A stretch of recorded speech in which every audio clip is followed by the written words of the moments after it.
लागली की मी म्हणे एकदा यमुनेवरती मी पाणी भरत होते म्हणे, आणि मी पाणी भरत असताना मी ते माझं मडकं उचलत होते म्हणे.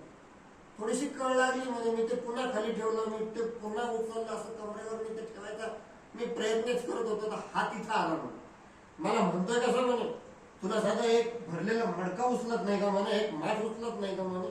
अगं म्हणे मी वरा अवतार घेऊन संपूर्ण पृथ्वी माझ्या दाढीवरती उचलली होती म्हणे, आणि तुला साधा एक भरलेला माठ तुला उचलता येत नाही म्हणे पाण्याचं म्हणून, तुला घागर उचलता येत नाही म्हणून.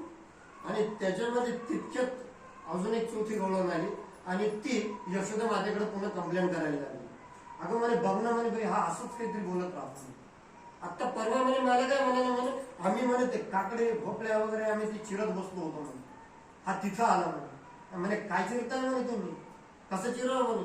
मी नरसिंह अवतारामध्ये म्हणे त्या हिरण्यकश्यपूला म्हणे असं दोन्ही मांड्यावरती घेतलं म्हणे, आणि असं नाकाने मस्त त्याला असं दोन्ही इकडून चिरून टाकलं म्हणे. याला म्हणतात म्हणे चिरणं, याला काही चिरणं म्हणतात.